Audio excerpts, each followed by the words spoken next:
Yeah, thank you. I thought I would just continue because it was such a fun last time to talk about a Fourier integral operator. So I just want to give you a couple of examples because it was rather abstract. So remember, maybe give you some ideas of how to prove these things because I actually didn't prove that much and I felt bad about it.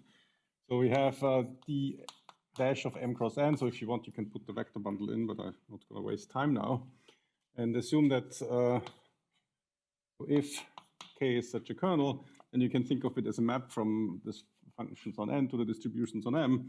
But if there is this wavefront set condition satisfied, this is a subset of the T star m dot cross T star n dot. So that's just another way of saying that 0 is not allowed in either slot. Yeah, and last time I wrote it a bit more detailed, but now you can see this again. So 0 is not allowed in either slot because there is a dot here. So then this kernel actually maps C not infinity of n to C infinity of m.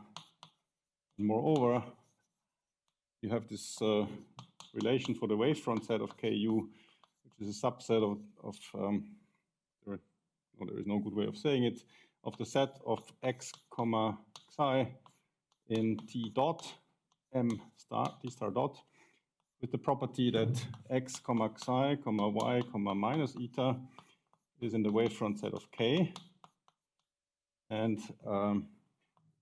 y comma eta is in the wavefront set of U.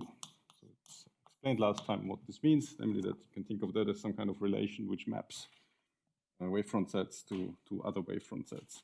But I wanted to, and I forgot last time, I actually wanted to give you some small remark on how you could do this as an exercise quite easily, because it's just a consequence of the Fourier transform.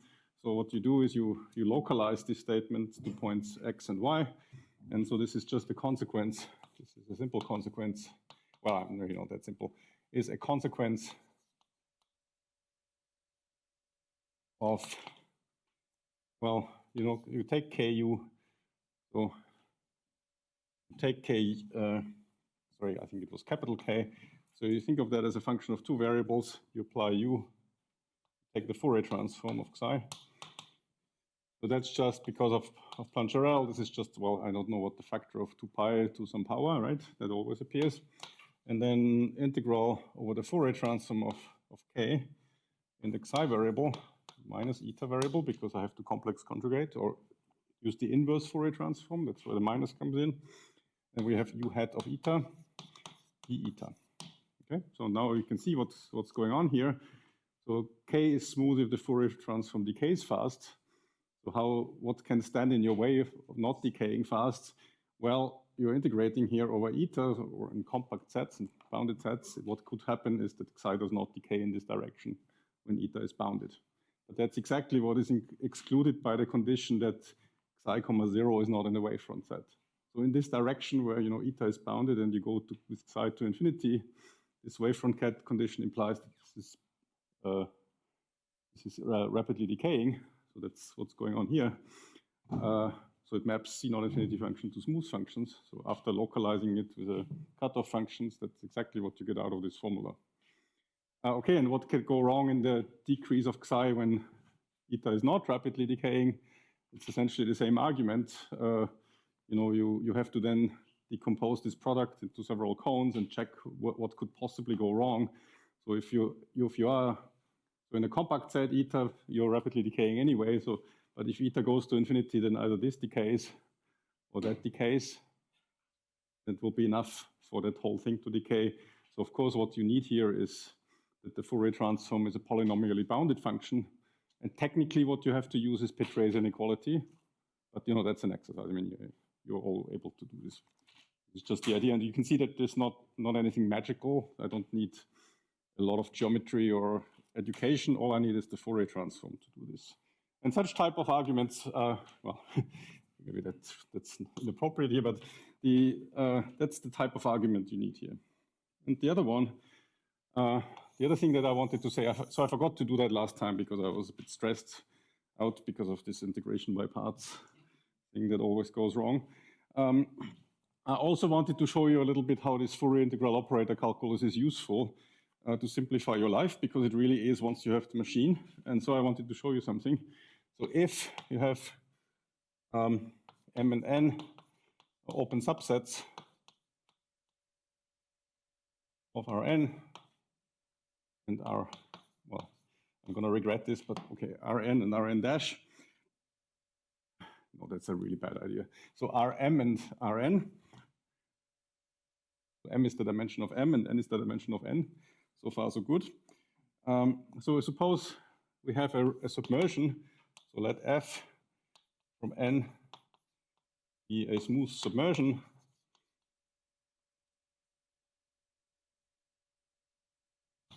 So then what you can do is you can pull back distributions on N to distributions on M.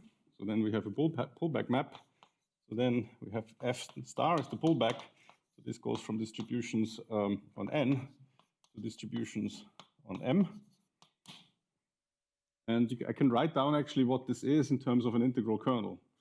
It also, it maps smooth functions to smooth functions, of course, but it extends to distributions. And you want to understand somehow what happens to the wavefront set if you do this operation.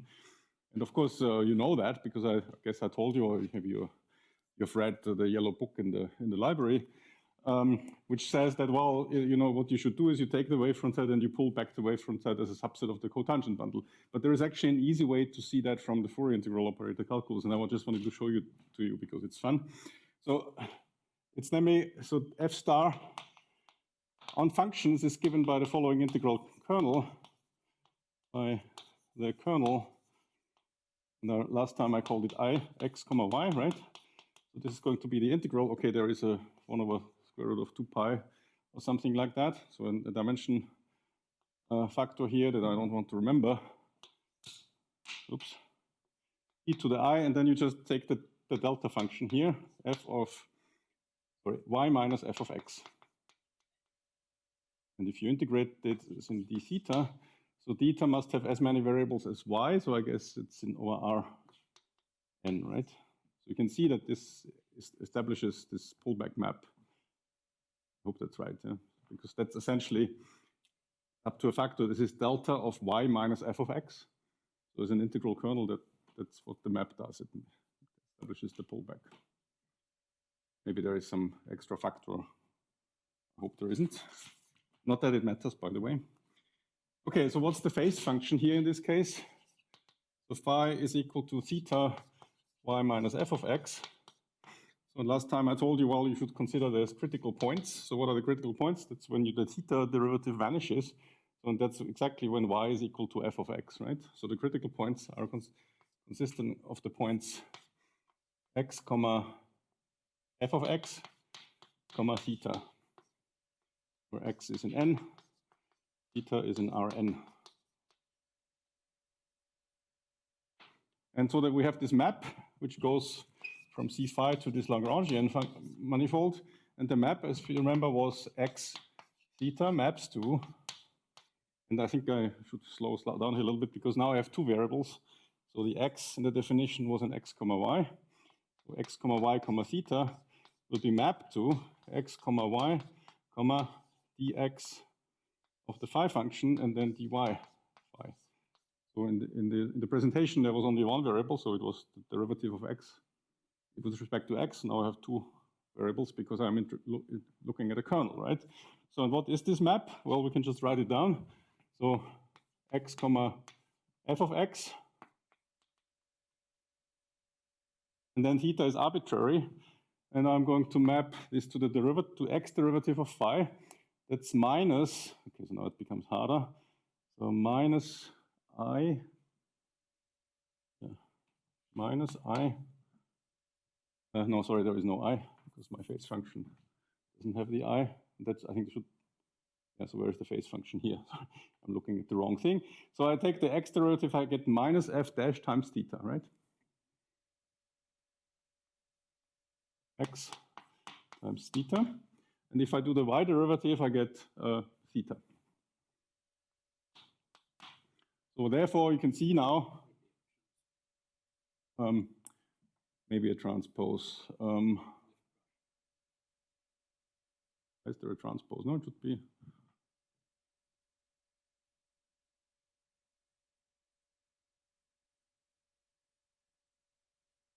So I'm differentiating with respect to x. Yeah, I'm in Rn. Yeah. So I mean, theta is arbitrary, right? So L lambda y equals blah blah blah, right? So where x is in n, I hope, phi theta is in Rn. Yeah, and so I can replace theta by minus theta, so let's do that maybe quickly. And now you can see what the canonical relation is. And indeed, so it has that wavefront set relation that we have, and it tells you that you should take the derivative and pull back if you stare at this, what I wrote down somewhere here, yeah? That somehow shows you that pull back by a function is a Fourier integral operator, and its canonical relation is given by that thing, so it means you know now what happens in phase space with pullback operations.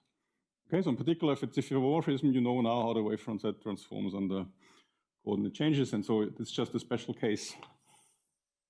So the transformation formula is just a special case of more general behavior under application of a Fourier integral operator. So the other remark, that's one, and the other remark I wanted to say,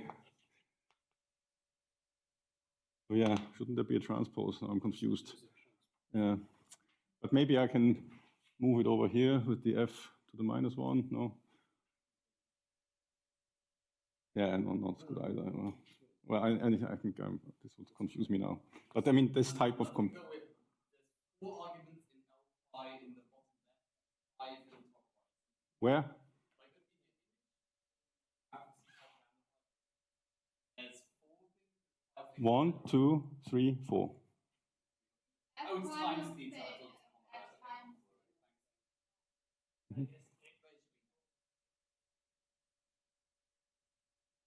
X is in n, right? If we're mapping from...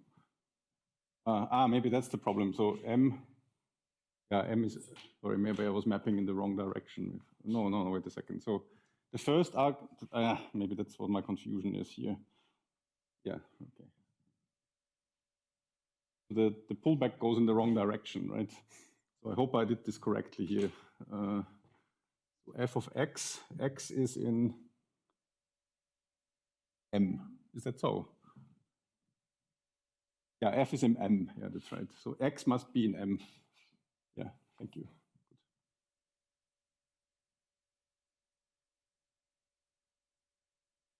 This is the type of computation that you have to do. Not 100% sure it's exactly that computation, but the other remark I had was that if you choose a very specific phase function, so phi of x comma y comma theta, and you so here n equals m, and you choose this very specific phase function x minus y times theta. So what the canonical relation then will be is just x comma xi comma minus xi. X is in M, I guess, and xi is in the cotangent space of M dot. So this would be just the class of pseudo-differential operators that you get in this way. So in other words, they don't propagate the wavefront set. Okay, so I think this shows you how powerful this is. So you might wanted to say this. So and then case of this IM M lambda phi, say M cross M maybe, lambda phi is just this class of pseudo-differential operators of order M. And I think last time there was a question that Maciek answered, yeah, so you want your M, of course, to coincide with this M. The order should be correct. So the factors have to be chosen correctly. The symbols have to be chosen correctly. Okay, one more thing. If we have a hypersurface, then there is this operation of restriction of a distribution to a hypersurface. And let's say this hypersurface has codimension 1. So assume the restriction. God, this takes much longer than I thought. So let sigma, and let's call this I here, or iota, be a codimension 1 hypersurface That's not a submersion, of course, but you can sometimes still restrict. So assume that we have a distribution in M, and we want to restrict it to sigmas, and then it's actually enough if the wavefront side of the distribution does not intersect the conormal of sigma. If that's the empty set, so if the conormal is not intersected, oh yeah, sorry, it's the opposite, n star. Yeah, thank you. So if the conormal of sigma is does not intersect the wavefront set, then this restriction exists. And moreover, so then sigma exists. It exists in the sense that it's a sequentially continuous extension of the restriction on smooth functions. And the wavefront set of the restriction can also be given. It's just a projection onto the conormal, this time of T star sigma. So the wavefront set of the restriction is contained in well, how to say this, I guess, iota star of the wavefront set of U. This is the pullback on forms. So this is basically the restriction. And so what you can see is this condition just avoids that I get 0 here in this pullback. So the 0 cannot be in the wavefront set is somehow the idea. So I'm not going to write down the proof of this, but I can assure you that it's very easy because so it's just the Fourier transform again. Yeah? You ask yourself, what does it mean to restrict on the Fourier side? And on the Fourier side, restriction is, yeah, what is it actually? It's probably integrating out the other variables or something like that. So you just see what is on the Fourier side that you need to do, and you write it down, and you encounter this this phenomenon. Is it right what I'm saying? Yeah, I think it is so. Okay, but I want to make this now a little bit more precise. Actually, that's why I also don't really want to go through this. So I want to make this a bit more precise. More precisely, there is this funny statement that you sometimes read that the restriction operator is also a Fourier integral operator, and that's not quite correct because it does not satisfy this condition here, this one here, yeah? And it can't satisfy this condition because otherwise it would be always defined on any distribution. So more precisely, so assume that we have a pseudo-differential operator. So A is a pseudo-differential operator of some order M, which is microlocally supported. I'll say in a second what this means. Locally supported away from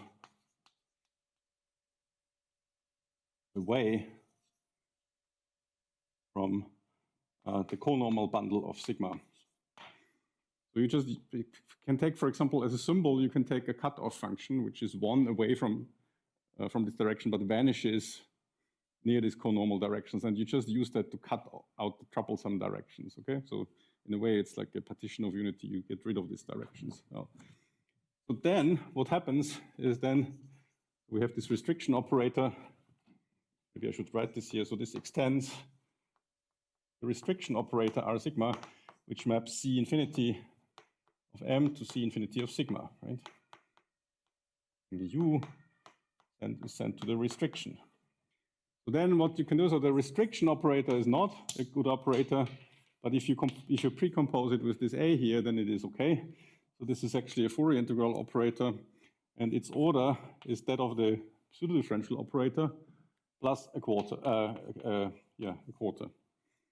So what's the canonical relation? So this is on sigma cross M, E, and the canonical relation is, so what I wrote down here basically. So C is equal to y comma y, so it has to be the same foot point, and then something weird here. Oh, sorry, that's y. Y comma eta, y comma psi, and what I need is that the y is on sigma, and eta is the pullback of psi. And I think maybe I need a minus here, yeah, the notations that I had. So it does actually do exactly what you want it to do. And so what this says in words is,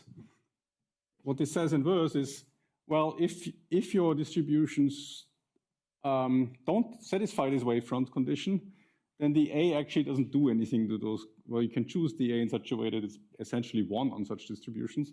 So what this says morally is the restriction operator on such distributions here does act like a Fourier integral operator of order 1/4. That's what it says. Yeah.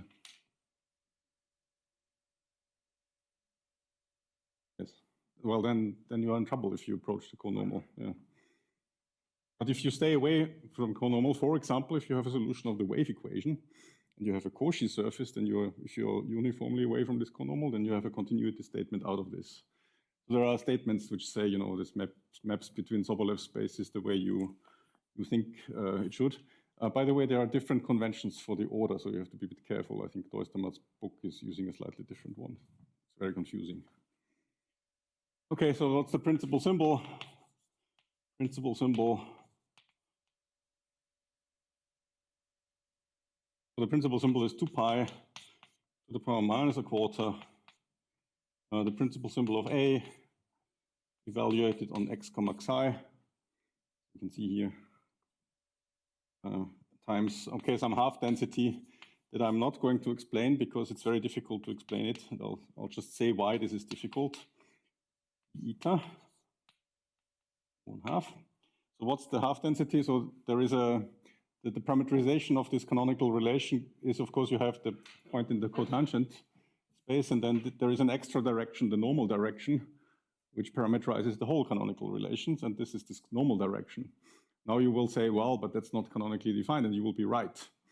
And first I thought, it's in Guillemin-Sternberg, and you know this section on the enhanced symplectic category, but actually it's much easier than that. It turned out that that's me not using half densities consistently. So I have used the Riemannian metric to identify functions and distributions from the very beginning. And I will have to do that also on the submanifold sigma. And this choice of, you know, if I want the metric to be induced, then there will be that choice of half density, which depends on the metric. So it's completely fine that there is no, you don't expect this to be independent of the metric, okay? Doesn't have to be independent of the metric because there is a choice of half densities that I have, or actually densities on the manifold where that I have used to identify distributions and functions. So that adds an extra complication. You can avoid that by working with half densities, but it's I don't know, so like crossing to the other side if you do that. There is maybe no way back.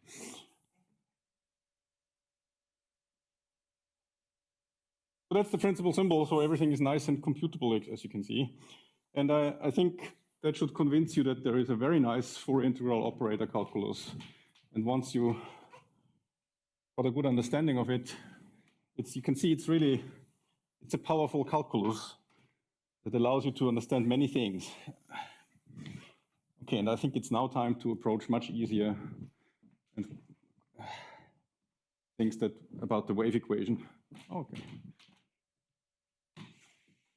So let's think about the wave equation. Yeah, it's difficult to talk while one is doing this. This is true.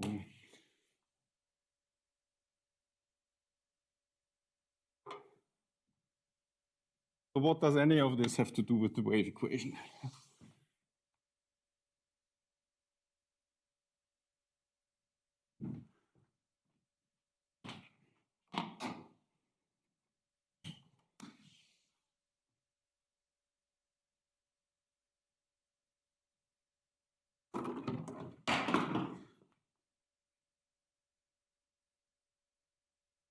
So I want to discuss a little bit the space of solutions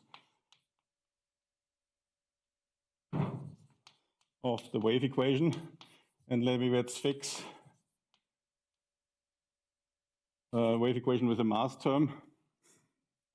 Everything I'm saying can be generalized to the case m greater 0. No, once again. I'll start that sentence again. Everything I'm saying can be generalized to the case m equals 0. And I'll just point out on the way why I'm making this slightly simplifying technical assumption. We'll see. Okay, so then Dietrich was already kind enough to introduce the space of compactly, of space-like compact early supported functions. So what's that again? So that's the space of smooth functions, the infinity of M, with the property that the support of F intersected with any Cauchy surface sigma, is compact. Or any, not just one, yeah, any Cauchy surface in M.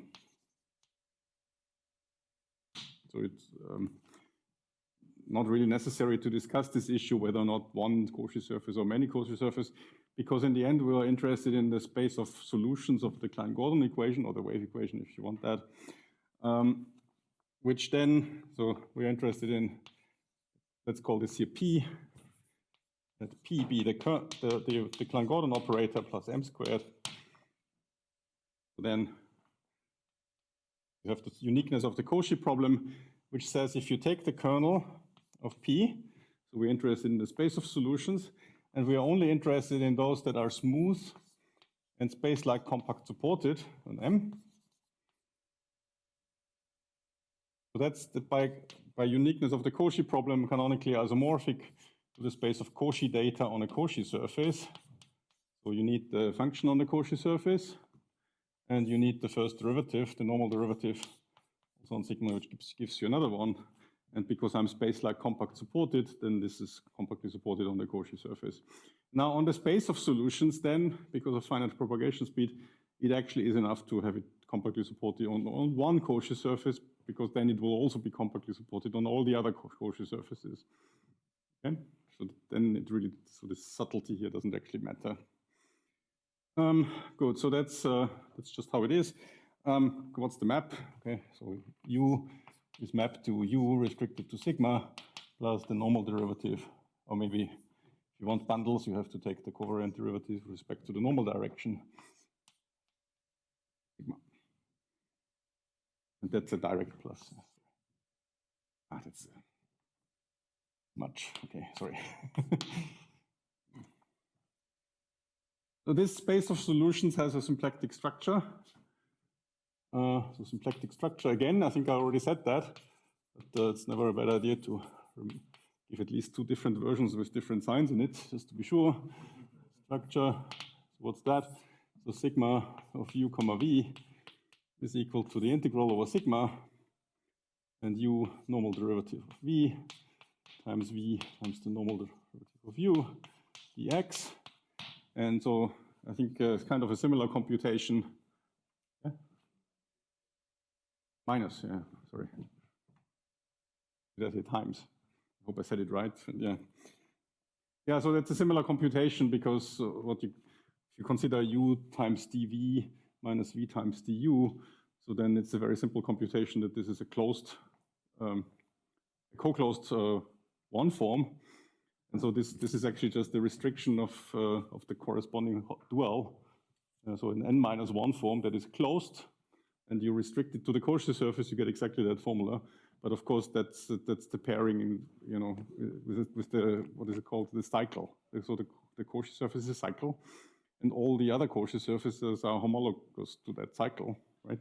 The Cauchy surfaces, they are the boundary of something in common. So okay. Integration by parts, right? Tells you that this quantity does not depend on the Cauchy surface, even though it looks as if it depended on the Cauchy surface. Good, so that's the symplectic structure. So, and we want to not use that formula because we don't really want to restrict to Cauchy surfaces, and we don't really want to choose one. But it's good to know that there is one just in case you need it. So that there is the symplectic structure. Okay, so given, let's talk about the stress energy tensor.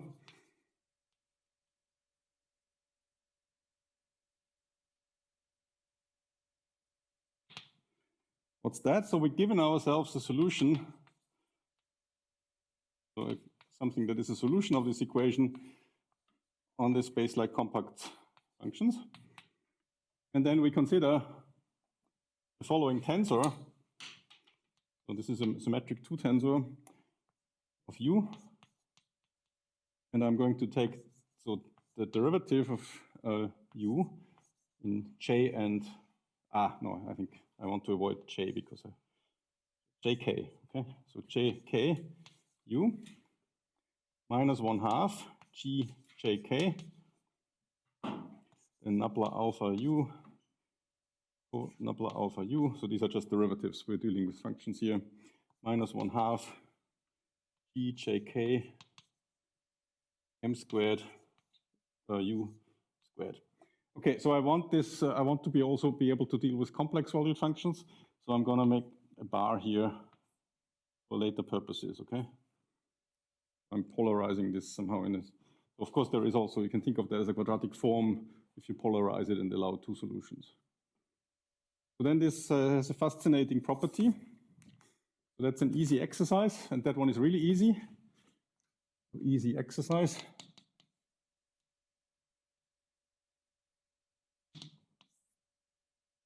Is that one, this is a divergence-free tensor. J, djk is actually 0. And so that's where you use the Klein-Gordon equation.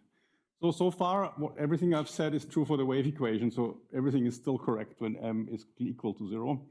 There's one thing that is not correct, and that's the second one, is that I think it's called the dominant energy condition. So we have the dominant energy condition, namely TVW.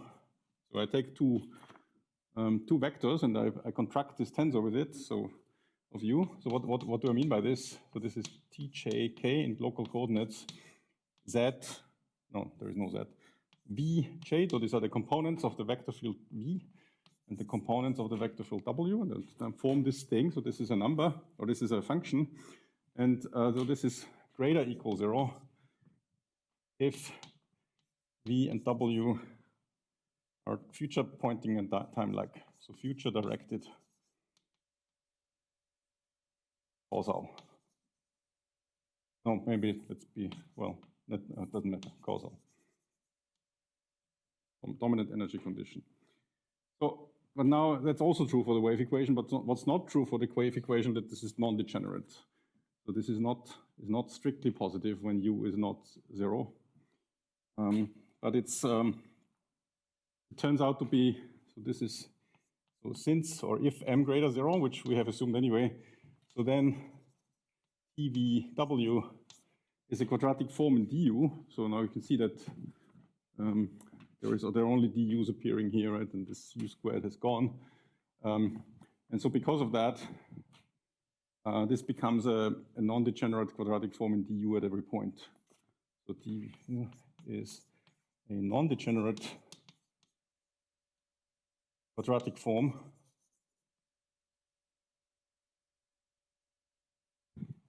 in the first chat bundle, so to say. So at every point, this is a non-degenerate quadratic form in u du. I think that's right. But so what happens is that it's not a degenerate, that's true anyway. No, it's not true, so sorry. M greater 0, then. And otherwise, if m is equal to 0, it's only a non-degenerate quadratic form in du. In other words, if u is constant, then the stress energy tensor is 0. And that's kind of annoying, but it's not really a problem. All you need to do is to factor them out, those constant functions and the linearly growing functions, and then you are good. But I don't want to do this in this lecture because it just costs me a lot of time to mention all these things. Okay, so we have this dominant energy condition. So just for this, for the sake of this having it a positive quadratic form in u du, I want this m to be greater 0. Otherwise, I don't actually need that. Okay, so let's talk about stationary spacetimes now.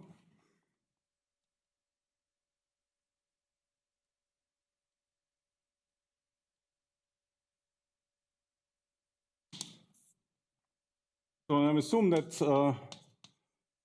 that is a time-like killing vector field. And I really mean globally time-like. So if you want to do carry, you need to stay away from the black hole outside of the ergosphere. This time-like killing field.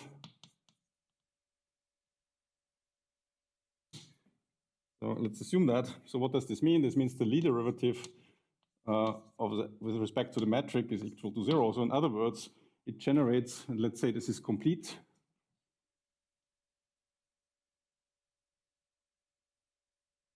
So it generates a one-parameter group that acts on the space-time, and so the killing just means that this one-parameter group is by isometries.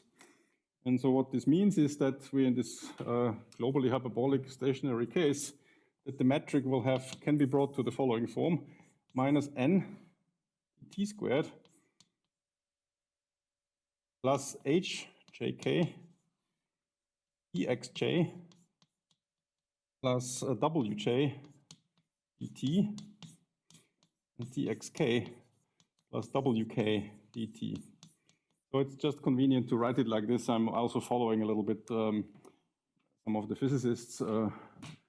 W is called the wind. And it's something that you really want, especially in such weather. Okay, let's look at this for a moment. So n is a smooth, so is independent of t, and hjk is also independent of t. So that's why this is a killing field. And wj is also independent of t. Okay, so this is, I guess it's a vector field. Yeah, w is a vector field. So the way you should think of that is, we're after lunch, nobody's hungry. So imagine you have sound propagation, or if m is equal to 0, sound propagation in your favorite dish. Strudel, not a good idea, but let's take some soup. So if you have soup and you stir the soup, then you have some kind of rotational vector field, which tells you what the velocity of the soup is. And this does not have to be a constant. Of course, if the velocity of this soup is constant, then you can transform it away. You can go to a co-moving frame, and everything is fine. But if the velocity of the soup depends on the space variable, then you can't transform it away. And that's exactly what happens in carry. You can't get rid of those mixed terms. So if you multiply this out, you get mixed terms, dxj dt, and you cannot get rid of them. If you want to get rid of them, you have to introduce a time dependence, which you don't want. That's exactly what the difference is between stationary spacetimes and static spacetimes. So you have a killing field. Technical assumption is, well, technical terms is we'll take the orthogonal complement of your killing field. That's not an integrable submanifold. It's not you cannot foliate your spacetime in this way, so that this does not depend anymore on this. So if you want to understand sound propagation in rotational fluids, the applied mathematicians also come up with equations like that. I think there is even a lab where they simulate black holes using fluids, and you can even create horizons in this way, and so on. So very universal. You can see soups and black holes, both described by this. W is called the wind, and you think of that as a vector field or a covector field. You can use the metric HJK to identify them.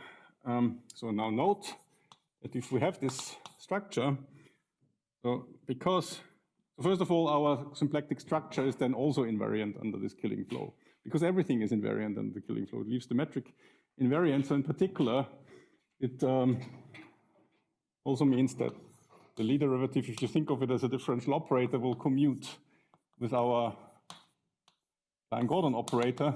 And by what I said earlier, it will also commute with the fundamental solutions. It will commute with the G, for example, right? So it commutes with everything, so preserves the structure. And moreover, what you can do is you can consider TZ. And so this is a divergence-free covector field. So this is divergence 0. So what do I mean by TZ? This is the remaining component, so to say. So this is just TJK, and then you ZK. Why is this divergence-free? Well, it's very easy. That's easy enough for me to do on the board. So T, I hope, so let's just do this in local coordinates. Tj, covariant derivative, Tjk, Zk. This is equal to, so we know that this is divergence-free, right? So we just throw this out. And then we get Tjk, covariant derivative J, Zk. But Jk is a symmetric tensor, so I'll put a half on it and symmetrize this part here, K, Zj. But this is Killing's equation here, so this is equal to 0, so the whole thing is equal to 0. So you get a divergence-free thing, and I think Dietrich was referring to this as a current. So the Dirac analog of this is this current. And now you can define the quadratic form U. So what do? You take your divergence-free vector field, you take a Cauchy surface, you take your unit normal, and then you integrate this over the Cauchy surface. Right? And because it's divergence-free, again, this integral does not depend on the Cauchy surface by the divergence theorem. So this is independent of sigma and just defines a positive definite inner product. So Q is greater 0, Q of U is greater 0 if U is not equal to 0.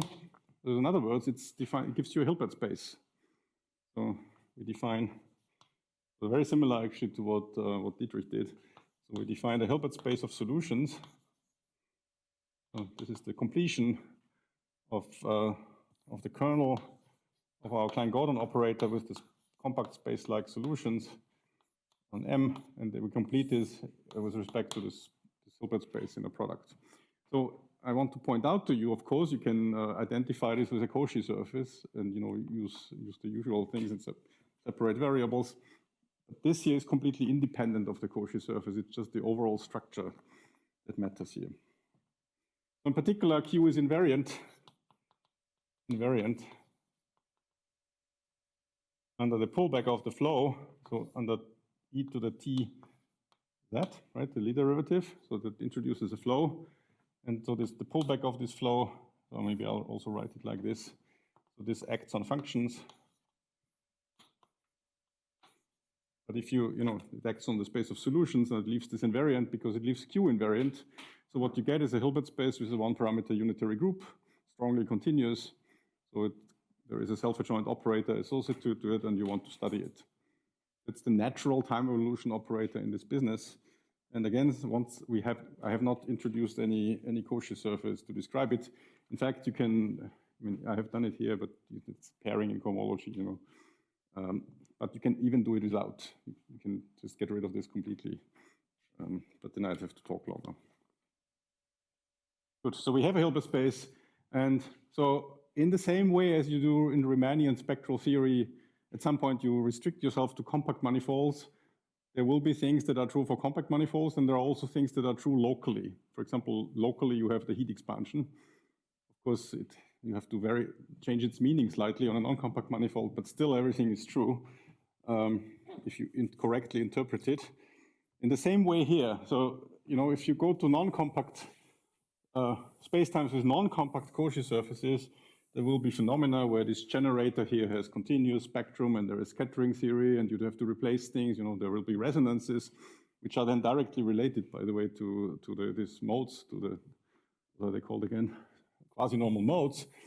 But to do spectral theory, I just really want to focus now on this simple case of a compact manifold where you can write down things relatively explicitly and understand the spectrum of this generator.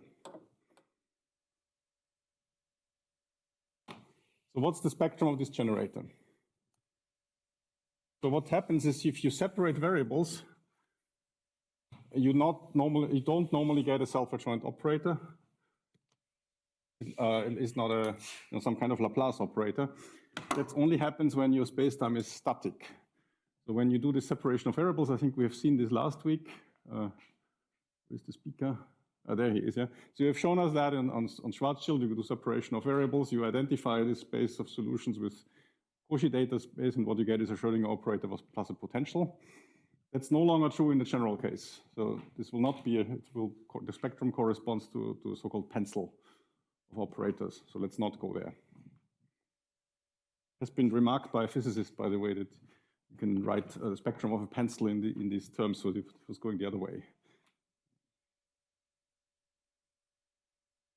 Yeah, so let's maybe, just as a remark, so if sigma is compact, then what's H? So then you have, this quadratic form, you can just work it out explicitly, and there is some elliptic part. So I'll just tell you what the result is. So this is H1 of sigma plus L2 sigma. So this is this energy space that you get from the stress energy tensor. So this is a positive definite inner product. In the case of the wave equation, that's not true. Yeah? So then this is not H1.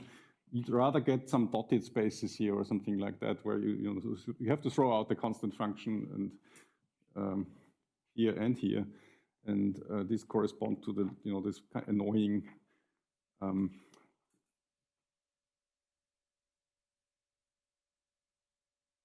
there is a two-dimensional space of solutions where this derivative has a non-trivial Jordan block. That's the constant function 1.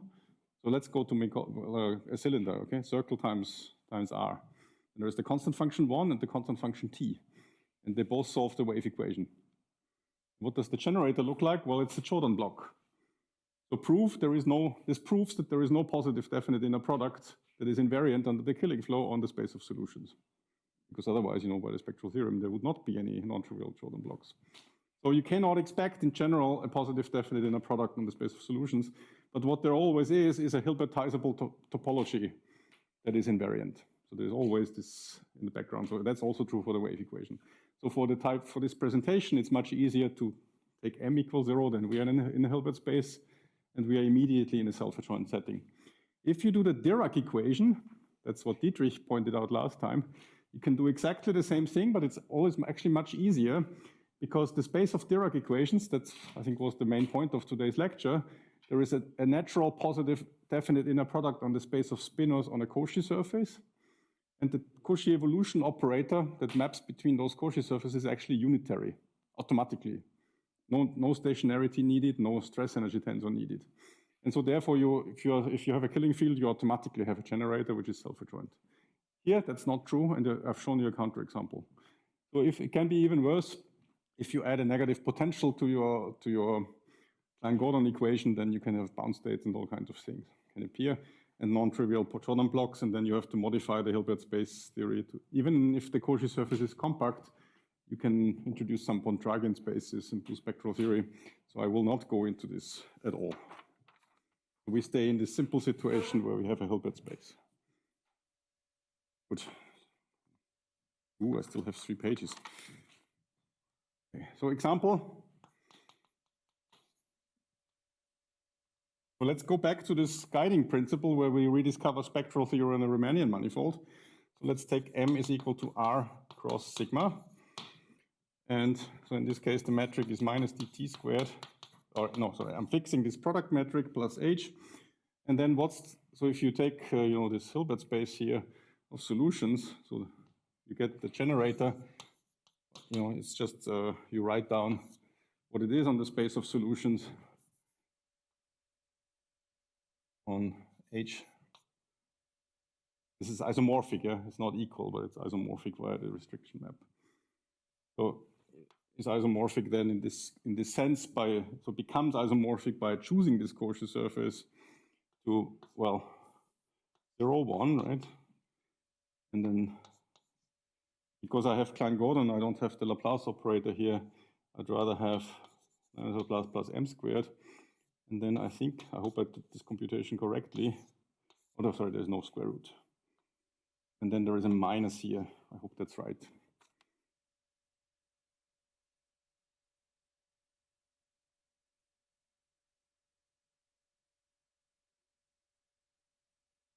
Yes, so what you do is you take your solution and you act with it with the vector field, right? You get another solution because they commute. So, but if you do it on this side, you get this. Yeah. So I mean, that's just a fancy way of saying d by dt of a solution can be written in this way. Yeah. But this construction here always works. I don't need this factorization here. But so this here only works in the product case. That's my point. Yeah, that's right. Sorry about this. Maybe I wasn't terribly clear. So this is a skew-adjoint operator. It doesn't look like a skew-adjoint operator, but it becomes a skew-adjoint operator if you use the square root of this operator to define the H1 norm on sigma, which you can always do. Then it's self-adjoint. But actually, it's unitarily equivalent to an operator in L2. And so what's the spectrum of, let's put an I there. Now it's a self-adjoint operator. So what's the spectrum of this? So actually you can diagonalize it. And so this is unitarily equivalent to minus Laplace plus m squared to the 1/2, and then there's minus Laplace plus m squared to the 1/2 with a minus 0, 0. Yeah? So we can diagonalize it, and then it becomes on L2 of sigma plus L2 of sigma. And you can see your favorite self-adjoint operator appearing here. If m is equal to 0, you get the square roots of the eigenvalues of the Laplace operator, but two of them, one with a plus, one with a minus. Right? And that's expected because, so it's expected. Why? It's just separation of variables, isn't it? So what are your solutions? E to the I, but plus minus I lambda j t, and then you have your eigenfunction of x. So these are the solutions which are the eigenfunctions of this operator on this space. So the spectrum is the same as the square root of the Laplacian, but it's doubled. So you have two of them, plus the negative ones and the positive ones. Yeah. Are there any questions about this, or it's clear? So what this therefore does is it generalizes Riemannian spectral theory to the stationary Lorentzian case. And it does so in a completely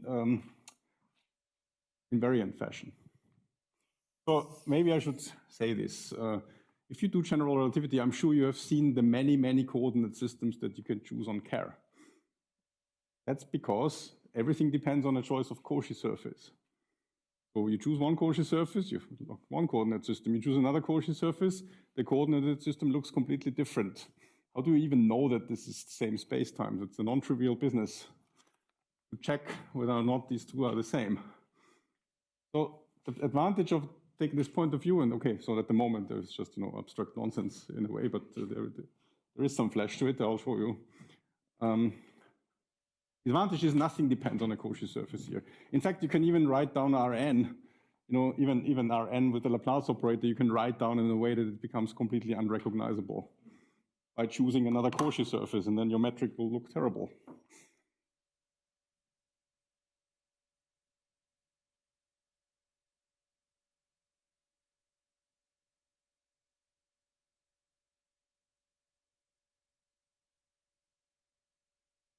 I think I'm not managing to finish this here.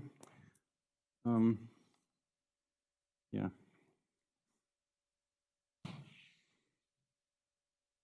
Let me just maybe postpone the rest to tomorrow. But tomorrow morning, we will prove, so there's a motivation to get out of bed, we'll prove that the spectrum is always discrete.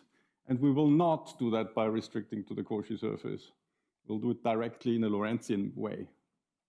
We'll not only prove that, we'll prove the Weil law. We'll show exactly what happens to the volume in the setting of a compact stationary, of a stationary global hyperbolic spacetime with a compact Cauchy surface. So in other words, the metric will have this form. The spectrum of the generator on the space of solutions. And here is your task for tomorrow. Try to figure out, so don't look at the paper, of course. Try to figure out what's the volume, what's the main term in the Weil law? Because, I mean, this has infinite volume, right? I mean, the space-time itself has infinite volume. The volume of the Cauchy surface clearly cannot be the answer, because it completely depends on the Cauchy surface that you chose. So whatever your answer is, it has to be invariant under whatever Cauchy surface you chose. So why don't you try and guess that until I give you the answer tomorrow? And I'll stop here.